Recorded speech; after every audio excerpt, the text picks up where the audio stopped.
হরে কৃষ্ণ। রাধে রাধে বন্ধুরা, তোমরা সবাই কেমন আছো? আশা করি প্রত্যেকে খুব ভালো আছো এবং আমিও খুব ভালো আছি। আজকে তোমাদের সঙ্গে আমি একাদশীর মাহাত্ম্যটা পাঠ করে শোনাবো। একাদশীর মাহাত্ম্য বা ব্রত কথা, যেটা খুশি বলো তোমরা, সেটাই আজকে তোমাদের সামনে পাঠ করে শোনাবো। সবাই একটু আমার সঙ্গে থেকো। কেমন হয়েছে পাঠ করাটা সবাই একটু কমেন্টে জানিও। ব্যাস।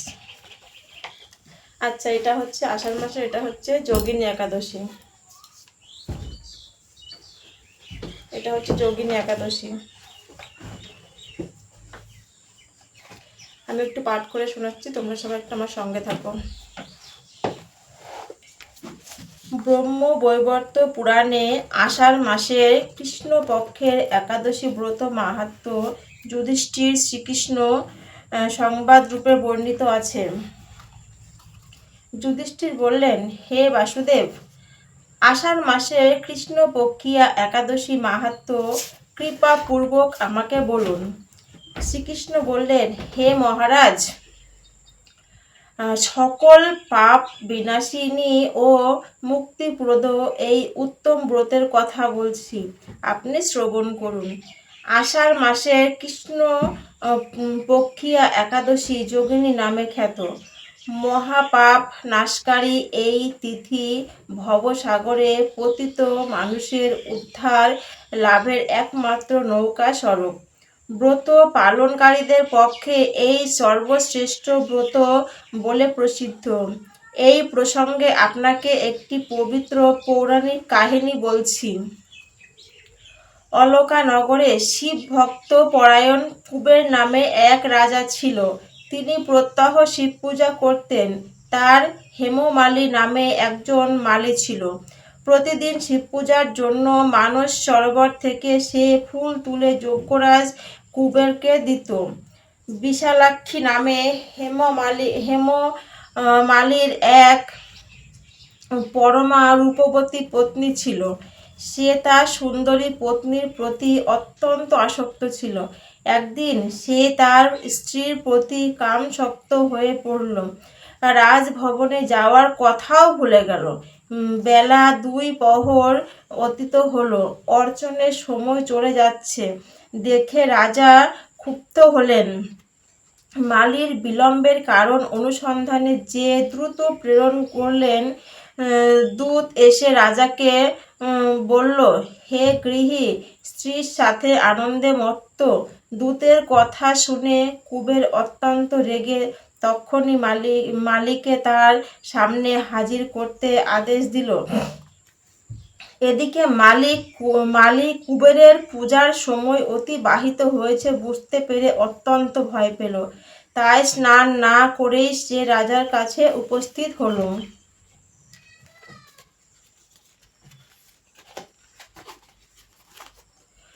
তাকে দেখা মাত্র রাজা ক্রোধবশে চোখ রাঙিয়ে বললেন, রে পাপিষ্ঠা দুরাচার, তুই দেব পূজার পুষ্প আনতে অবজ্ঞা করেছিস, তাই আমি তোকে অভিশাপ দিচ্ছি। তুই শ্বেত কুষ্ঠগ্রস্ত হয়ে যা এবং তোর প্রিয়তমা ভার্যার সাথে তোর চিরবিয়োগ সংগঠিত হোক। রে নিস, তুই এখনই এই স্থান থেকে ভ্রষ্ট হয়ে অধোগতি লাভ কর। কুবেরের এই অভিশাপে হেমমালী পত্নীর সাথে স্বর্গভ্রষ্ট হয়ে দীর্ঘকাল যাবৎ কুষ্ঠরোগ ভোগ করতে লাগল। রোগের যন্ত্রণায় দিন অথবা রাত কখনই সে সুখ পেত না। এভাবে শীত গ্রীষ্মে প্রচণ্ড বেদনায় বহু কষ্টে সে জীবন যাপন করতে লাগল। কিন্তু দীর্ঘদিন মহাদেবের অর্চনের ফুল সংগ্রহের সুকৃতি ফলে সে শাপগ্রস্ত হয়েও বৈষ্ণব শ্রেষ্ঠ শিবের বিস্মরণ কখনো হয়নি। একদিন হেমমালী ভ্রমণ করতে করতে হিমালয়ে শ্রীমার্কণ্ডেয় ঋষির আশ্রমে উপস্থিত হল। কুষ্ঠরোগে পীড়িত সপত্নী হেমমালীকে দর্শন করে শ্রী মার্কণ্ডেয় তাকে জিজ্ঞাসা করলেন, তুমি কার অভিশাপে এইরকম নিন্দনীয় কুষ্ঠরোগগ্রস্ত হয়েছ? সে উত্তর দিল, হে মুনিবর, রাজা ধনকুবেরের আমি ভৃত্য ছিলাম।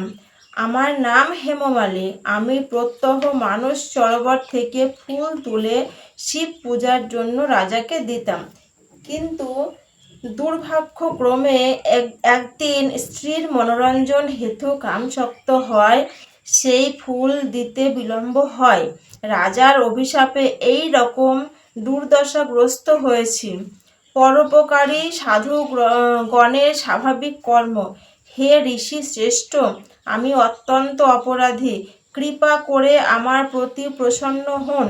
তখন দয়াদ্র চিত্ত মার্কণ্ডেয় মুনি বললেন, হেমালি, তোমার মঙ্গলের জন্য শুভ ফল প্রদানকারী এক ব্রতের উপদেশ করছি।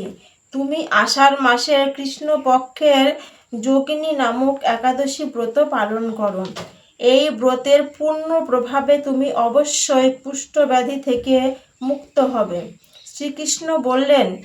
ঋষির উপদেশ শ্রবণ করে হেমমালী তাকে প্রণাম জানালো। পরে অত্যন্ত আনন্দে ঋষির আদেশ মতো নিষ্ঠার সঙ্গে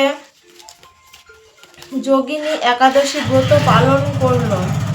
এইভাবে হেমমালী সমস্ত রোগ থেকে মুক্ত হলো ও পত্নী সহ সুখে জীবনযাপন করতে লাগলো। হে মহারাজ যুধিষ্ঠির, আমি আপনার কাছে এই ব্রত উপবাসের মহিমা কীর্তন করলাম।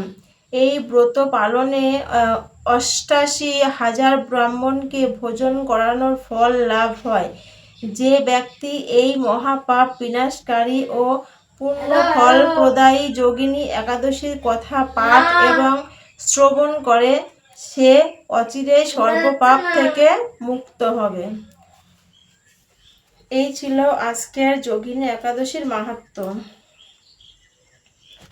হরে কৃষ্ণ, রাধে রাধে। আমার যোগিনী একাদশীর মাহাত্ম্য এখানেই শেষ করছি। সবাই ভালো থেকো।